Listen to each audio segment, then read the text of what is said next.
Greetings from South Korea. I am Arirang News AI anchor.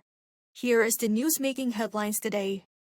President Lee Jae-myung has pledged his full support for massive private sector investment in Korea's central Chungcheong region.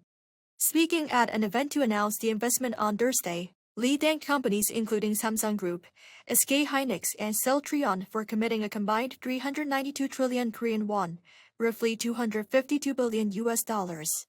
The investment will span displays, semiconductors, AI data centers, batteries, and biohealth. The president vowed to use every available measure to ensure the projects deliver results. To that end, the government will launch a dedicated task force and develop an investment support plan within 100 days. Korea's consumer prices rose 3.2% in June, marking the largest increase in 2.5 years, according to the Ministry of Data and Statistics on Thursday. Headline inflation has now stayed above the 3% mark since a 3.1% gain was recorded in May. The sharp acceleration was fueled by the price of petroleum products, which jumped 24.7% from a year earlier. A government-imposed price ceiling on those products shaved approximately 0.4 percentage points off the June rate. The government plans to deploy a stabilization package worth 1 trillion won, or $643 billion, to manage inflation in the second half of the year. The Venezuelan government has declared 7 days of national mourning in honor of those who lost their lives in a devastating series of earthquakes.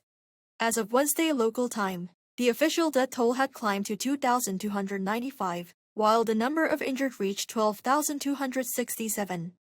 Some 59,000 buildings were damaged or destroyed by the twin earthquakes, which hit seconds apart with magnitudes of 7.2 and 7.5, according to Oregon State University researchers using satellite images.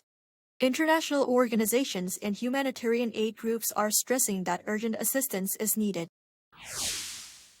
The United States and Iran reported further progress on Wednesday as the two sides held another round of talks aimed at preserving a fragile ceasefire and ensuring safe shipping through the Strait of Hormuz.